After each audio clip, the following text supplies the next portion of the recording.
Good morning. Today we are here in New York to announce a historic arrest across a wide-sweeping criminal enterprise that envelops both the NBA and La Cosa Nostra. The men and women up here standing with me represent a small portion of the leadership team that brought profound justice in an era that needed it more than any. I'll just highlight some of the details in the case and the FBI work, and then you'll hear from the others. But as you now know, individuals such as Chauncey Billups, Damon Jones, and Terry Rozier were taken into custody today, former, current NBA players and coaches. What you don't know is that this is an illegal gambling operation and sports rigging operation that spanned the course of years. The FBI led a coordinated takedown across 11 states to arrest over 30 individuals today responsible for this case, which is very much ongoing. Not only did we crack into the fraud that these perpetrators committed on the grand stage of the NBA, but we also entered and executed a system of justice against La Cosa Nostra to include the Bonanno, Gambino, Genovese, and Lucchese crime families. And you'll hear more about those details today. The charges and the arrests that were taken down across this country range from wire fraud, money laundering, extortion, robbery, illegal gambling. This FBI will leave no room for any perpetrator of crime across this country. You hear a lot about our work of defending the homeland and crushing violent crime. Well, this work is also representative of a colossal portion of the FBI's mandate to keep America safe and to keep our entertainment industry fair and secure. The men and women that are standing up here today worked tireless hours, days, months, and years.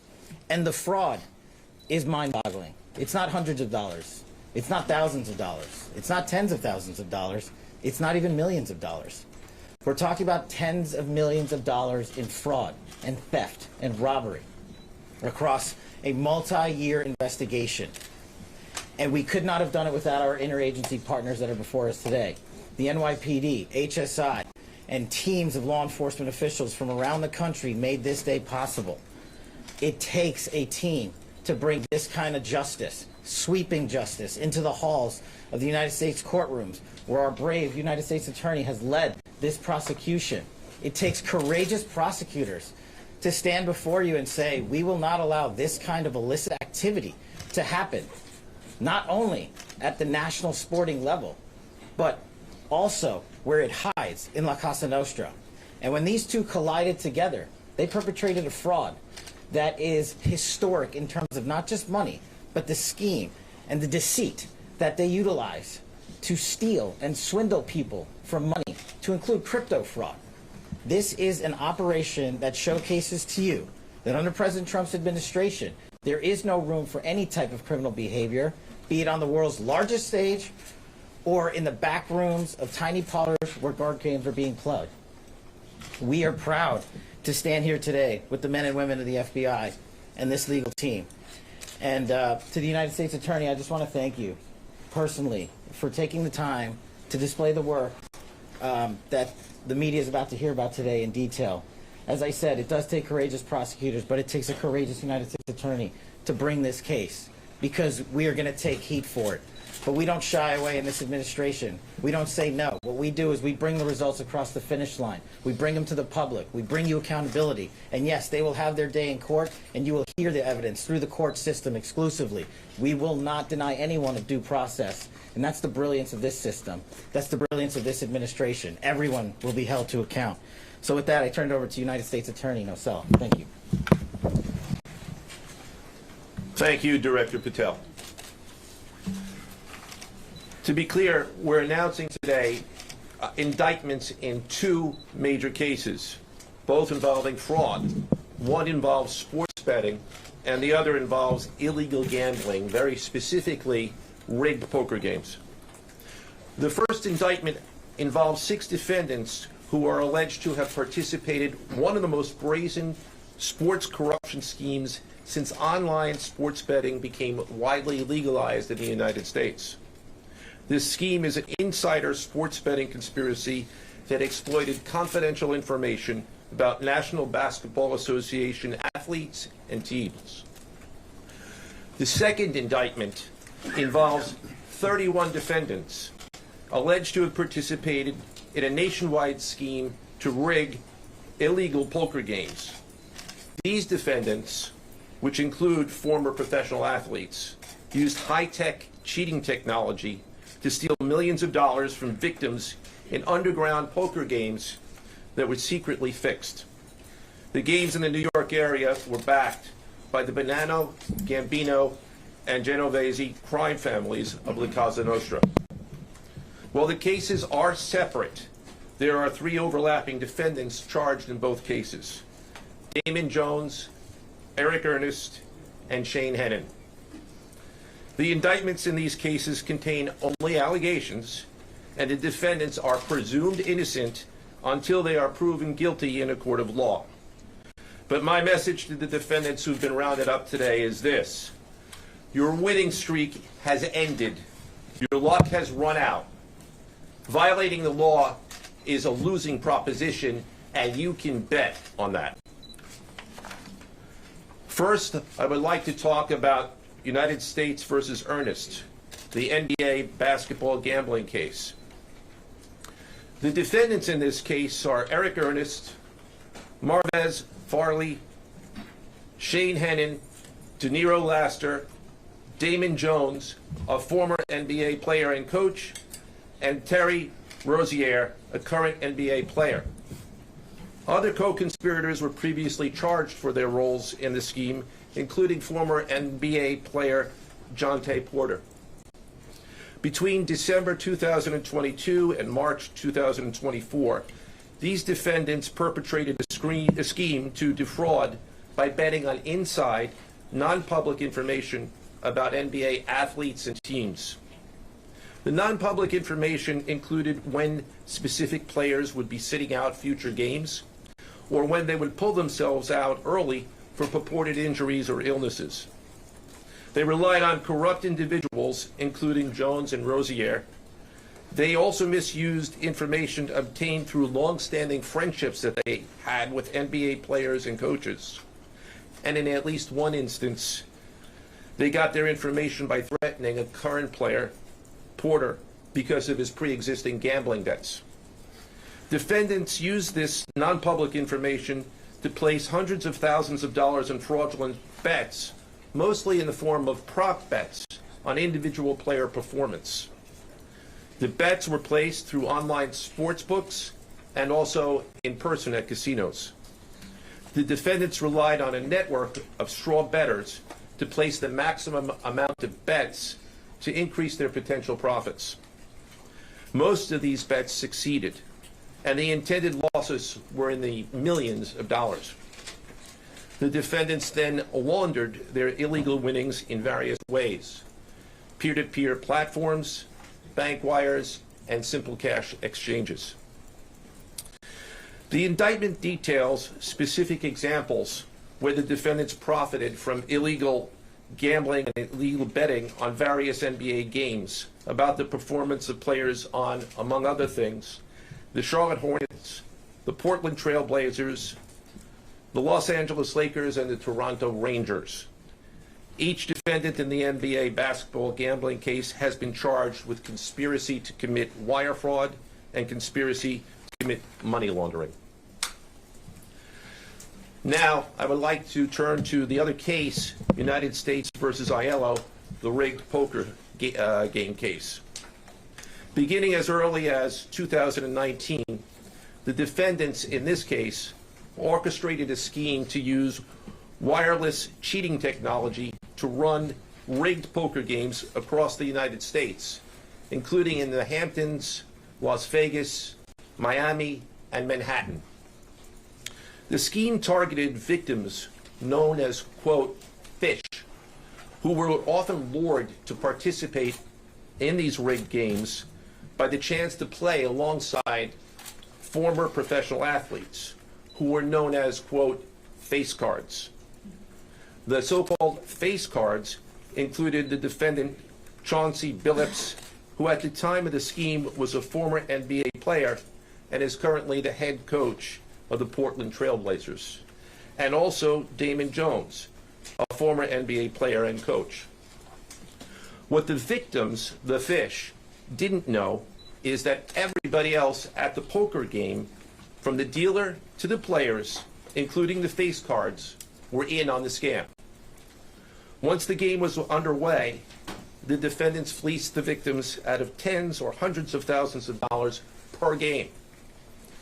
The defendants used a variety of very sophisticated cheating technologies, some of which were provided by other defendants in exchange for a share of the profits from the scheme. For example, they used off-the-shelf shuffling machines that had been secretly altered in order to read the cards in the deck, predict which player at the table had the best poker hand, and relay that information to an off-site operator. The off-site operator sent the information via cell phone back to a co-conspirator at the table, and that person at the table was known as the quarterback. The quarterback then signaled secretly the information he had received from others to others at the table, and together they used that information in order to win their games and to cheat the victims. Defendants used other cheating technologies such as poker chip tray analyzers, which is a poker chip tray that secretly reads cards using a hidden camera, special contact lenses or eyeglasses that could read pre-marked cards, and an X-ray table that could read cards face down on the table. What you see depicted on the screen right now is an example of the X-ray table that reveals the cards. Although they are face down on the table, they can be read because of the X-ray technology. The Mafia, specifically members and associates of the Bonanno, Gambino, and Genovese organized crime families, had pre-existing control over non-rigged, illegal poker games around New York City. As a result, they also became involved in the rigged poker games, helping to organize the games and taking a cut of the proceedings, and working to enforce the collection of debts. The defendants laundered their proceeds, including through cash exchanges, the use of multiple shell companies, and through cryptocurrency transfers. As part of the scheme, some of the defendants and their co-conspirators also committed acts of violence, including the gunpoint robbery of a person in order to obtain a rigged shuffling machine, and extortions that were perpetrated against victims in order to ensure that they repaid their gambling debts.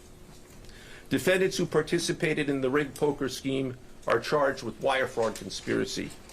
Other defendants have been charged with crimes including illegal gambling, money laundering, Hobbs Act robbery, and extortions. This case demonstrates our office's unrelenting commitment to fighting the scourge of organized crime in whatever form it takes. I'd like to conclude my remarks by thanking the incredible hard work of our law enforcement partners, including the FBI, Homeland Security, the NYPD, and the Waterfront Commission. I also want to thank the dedicated prosecutors who built these two cases and who are standing to my right. Benjamin Weintraub, David Bourbon, Caitlin Farrell, Michael Gibaldi, Irisa Chen, and Sean Sherman. They had the assistance of paralegal specialists Liam McNett, John Schneider, Marlene Bosler. Also deserving of our thanks because of their outstanding investigative work on the NBA case are FBI Special Agents Russell Lantier, Dominic Mariani, Amy Giarosa, Shane Wilkins, and Supervisory Special Agent Luke Hardison. On the rigged poker game scheme, outstanding work was performed by FBI Special Agents Thomas Cribbin, Jeff Boriola, Jonathan Corona, Alexander Silverman, Amy Campanaro, and Supervisory Special Agent Michael Malahi, as well as NYPD Task Officer James McCullough, and from Homeland Security, Supervisory Special Agent Charles Freund, and from the Waterfront Commission, Detective Paul Shimborski. Finally, I want to note that the investigations in both cases are ongoing, and we encourage anyone with information about either scheme to please contact the FBI. Now I would like to turn the podium over to Special Agent in charge of the New York Field Office, I should say the Assistant Director in charge of the New York Field Office of the FBI, Christopher Rea. Chris?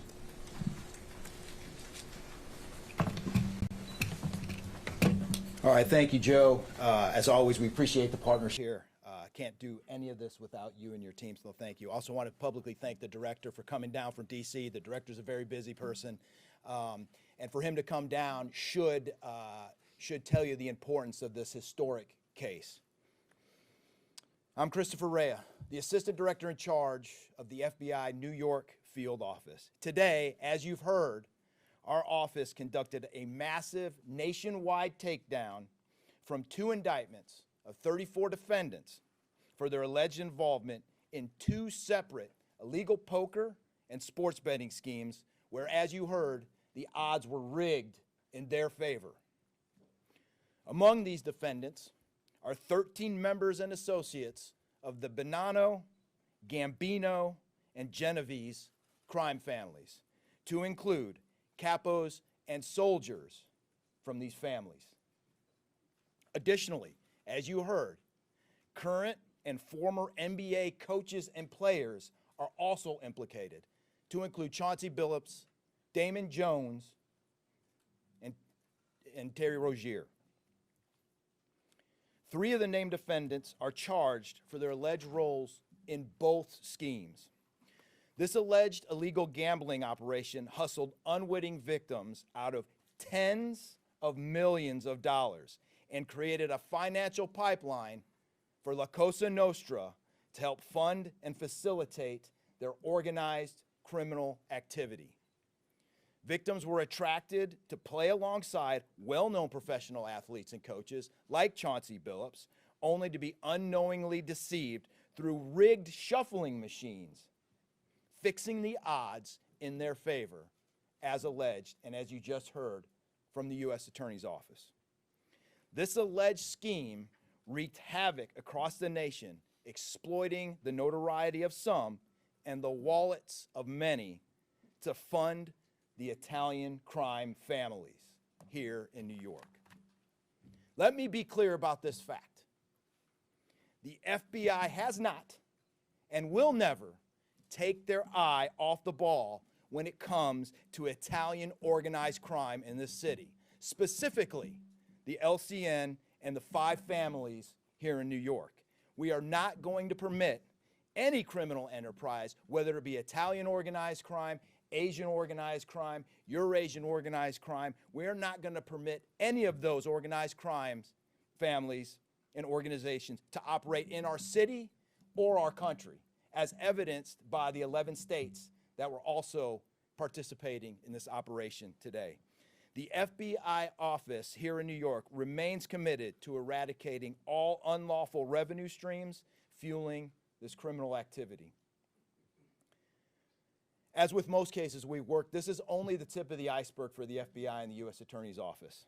Our LCN squad agents and analysts are continuing to work day and night with the Eastern District of New York to ensure members and associates of the 5 families cannot continue to wreak havoc in our communities.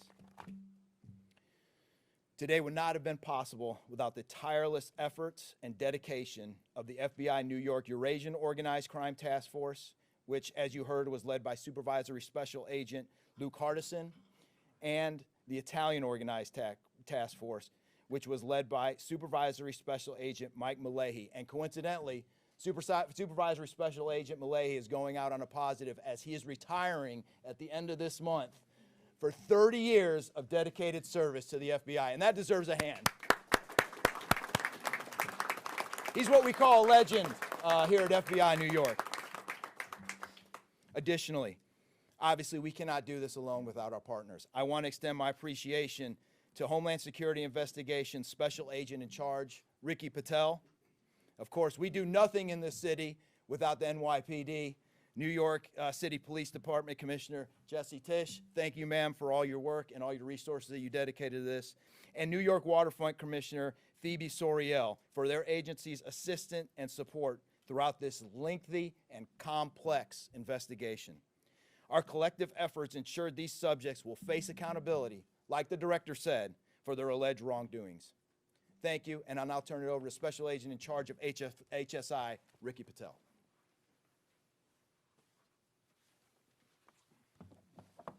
Thanks, Chris. Good afternoon, everyone. My name is Ricky Patel. I'm the Special Agent in charge for Homeland Security Investigations here in New York.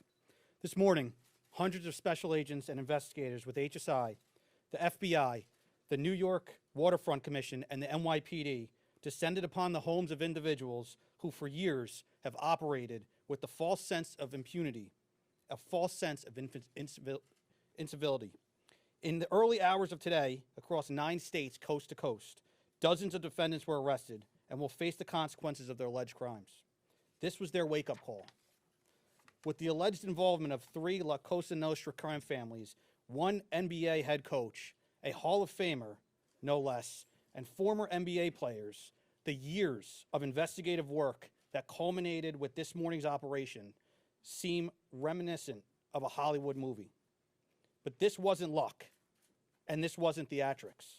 This was an evidence-driven, relentless, and unified effort among law enforcement. Through what we have dubbed Operation Royal Flush, HSI New York, along with our task force personnel from the Waterfront Commission, first uncovered this scheme more than 4 years ago. Agents and investigators dedicated countless hours and sleepless nights in identifying the criminal network, dissecting communications and patterns, and following the money with precision. We built a case, piece by piece, and what we discovered was a sprawling criminal enterprise that utilized cutting-edge technology and various methods of deception to dupe unsuspecting gamblers into paying up so that these defendants could cash out. As alleged, this sophisticated conspiracy cheated victims out of at least $7 million and placed the public and the defendants alike at risk. This case involved global reach, financial depth, and the patience to dismantle complex financial criminal enterprises from the inside out. When criminal organizations attempt to launder profits through our country, HSI connects the dots and shuts it down.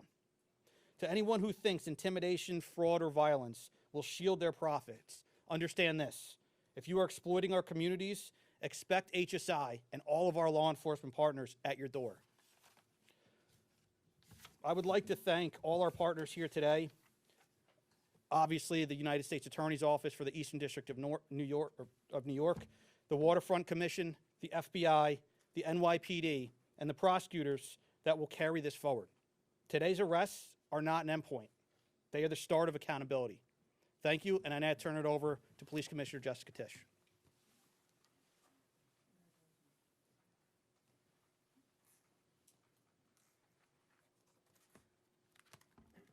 Good morning. Thank you to Director Patel, Assistant Director Rea, and U.S. Attorney Nocella. What we're announcing today is not just another takedown. It's the result of more than 2 years of coordinated investigative work by the NYPD's Joint Organized Crime Task Force and the FBI. 2 cases that exposed criminal networks led by 34 individuals who believed the rules did not apply to them. They hid behind layers of complexity, behind money, and behind influence, believing those things would shield them from accountability. The first case, Operation Nothing But Bet, exposed a gambling ring built around professional basketball, where players and associates allegedly used inside information to manipulate prop bets on major sports betting platforms. They placed wagers on unders on players to score less, rebound less, assist less, using information that was not yet public. In some instances, players altered their performance or took themselves out of games to make sure that those bets paid out. One example occurred on March 23rd, 2023 in Charlotte. Terry Rozier, an NBA player now with the Miami Heat, but at the time playing for the Hornets, allegedly let others close to him know that he planned to leave the game early with a supposed injury. Using that information, members of the group placed more than $200,000 in wagers on his under statistics. Rozier exited the game after just 9 minutes, and those bets paid out, generating tens of thousands of dollars in profit. The proceeds were later delivered to his home, where the group counted their cash. As the NBA season tips off, his career is already benched, not for injury, but for integrity. As a result of this investigation, 6 defendants, including Rozier, are now facing conspiracy to commit bank and wire fraud. In a second case, Operation Zen Diagram, investigators uncovered a long-running scheme in which members and associates of several well-known organized crime families rigged high-stakes poker games across the country. These operatives included capos and multiple soldiers from the Bonanno, Gambino, Lucchese, and Genovese crime families. Bringing 4 of the 5 families together in a single indictment is extraordinarily rare. It reflects how deep and how far this investigation reached and the skill and the persistence it took to get here. That work uncovered a deliberate, technologically sophisticated operation designed to carry out their crimes. They used custom shuffling machines that could read the order of cards, barcoded decks, and hidden cameras built into tables and light fixtures. The organizers also enlisted well-known public figures, former and current NBA players and coaches, including Chauncey Billups, the head coach of the Portland Trail Blazers, an NBA champion and a Hall of Famer, to make the games appear legitimate. Victims believed that they were sitting at a fair table. Instead, they were cheated out of millions. One victim in particular lost $1.8 million. In total, losses exceeded $7 million and continue to climb. And when people refused to pay, these defendants did what organized crime has always done. They used threats, they used intimidation, and they used violence. It's the same pattern that we have seen for decades: traditional mob enforcement methods combined with new technology to expand the reach of their operations. Now, with the unsealing of today's indictment, 34 individuals are facing charges including robbery, extortion, money laundering, wire fraud, bank fraud, and illegal gambling. I want to commend the outstanding work of our detectives from the Joint Organized Crime Task Force and their dedication to these cases, especially Captain Ruben Pagan, Sergeant Chris McGuire, Detective Alexander Creamer, Detective James McCullough, and of course, our Chief of Detectives, Chief Kenny.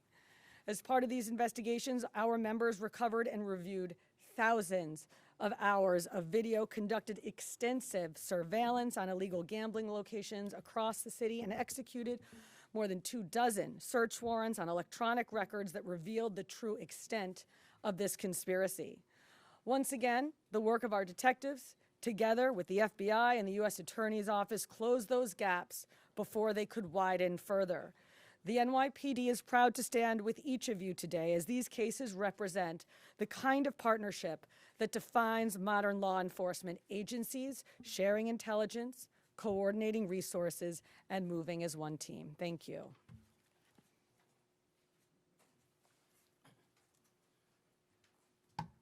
If anyone has any questions that they'd like to ask, now is the time. I had a question about the structure of the case. Is it the investigation into one case, did that lead into the discovery of the other? If you could talk more about the link between the two. I'm not at liberty to discuss either the background of the investigation itself or the investigation as it continues. So I'm afraid I can't really explain to you other than the fact that both cases have been unsealed today, and there was an overlap that has been discussed already with respect to certain of the defendants.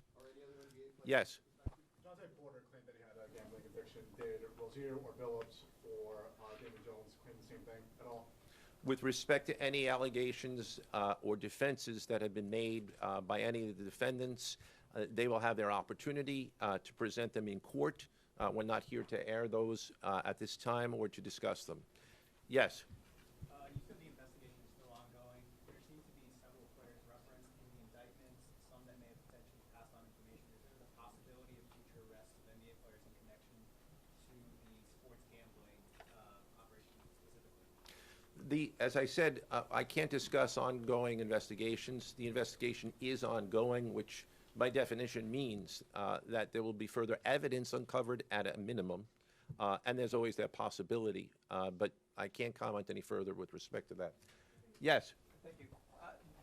Director Patel, you had said in your comments, we're going to take heat for this case. Why do you say that, and what efforts might you take to counter that? It's not popular to go after some of the defendants that we went after today, but justice is served blindly. And how do we countermand that? Simple. The unsealing of these indictments today shows the force of the Department of Justice and our great Attorney General and the leadership that we have at the FBI and the team here to specifically mete out justice. And look, let's not, mince words. This is the insider trading saga for the NBA. That's what this is. That's why we are going to take heat. But as the evidence comes out, as the indictments are unsealed, you will see the extensive work these men and women put in, countless hours over years, and that's how we countermand it. Director Patel, so the dates on these indictments that they were filed are October 9th and October 16th. Can you talk about the timing of moving in now? Why now? We will not publicly discuss the timing of when we do takedowns. I will only say that we do takedowns in a coordinated fashion with our law enforcement partners and the U.S. Attorney at the appropriate time to make sure that we ensure the integrity of the investigation, as the United States Attorney said, an investigation that is very much ongoing. Director Patel, you said insider trading for the NBA. What are the implications of this case for other sports leagues and for the legal gambling industry in general? Simple. If you're participating in the legal gambling industry, you got nothing to worry about. If you're participating in illegal conduct, you got everything to worry about, and this case shows it. Did the illegal conduct cross with the legal sports betting platforms in any capacity? And if so, is that the search warrants that the police commissioner just referenced? I'm not sure I quite understand your question. You're asking if the illegal conduct... If it crossed with, like, the sports betting industry, or the online sports betting industry in any capacity? The sports books themselves are victims in this case. They themselves did not, as far as our investigation is concluded, they did not perpetrate anything unlawful. So are you able to say which sports books or online outlets they use to make these bets? I'm not going to respond to that at this time, but that information will be made public. Yes? Can you identify the access point where these co-conspirators were able to recruit these, famous people to partake in the schemes? When you say the access point, They were able to recruit them? I'm not sure which case you're referring to. Both. So Well, Rozier, how he was recruited, Damon Jones in the NBA scandal, and then Billups for the poker game. We're not at liberty to say that at this time. That will be revealed in due course. Yes. He was being... What is your question, sir? Hey, thanks for being here.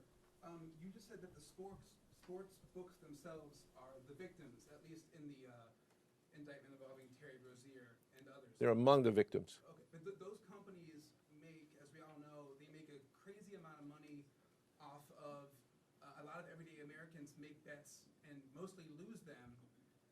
Are you concerned with a jury potentially not being sympathetic in a case where the victims, as you say, are these multi-million or billion-dollar gambling companies? Let me repeat that all of the defendants themselves are presumed innocent. We believe that at a trial, when they have the opportunity to present their defenses, if they chose, because they're not required to, we will come forward with the evidence to demonstrate their guilt. Yes? I'm sorry. Did the NBA cooperate with this investigation at all? The answer to your question is yes, the NBA has cooperated with the investigation. Yes, sir. There's been reason to believe there's an associated college basketball element to this. Can you confirm that, or is there another investigation or part of this investigation that will affect college basketball? The investigations that we announced today did not involve college basketball. Last question. Yes. There was an emphasis on the Italian crime presence, organized crime in New York. Can you give us a sense of the strength and status of Italian organized crime in New York right now? No, I'm sorry, that would be a question that goes beyond what we're here to discuss today, which is these two indictments. Thank you.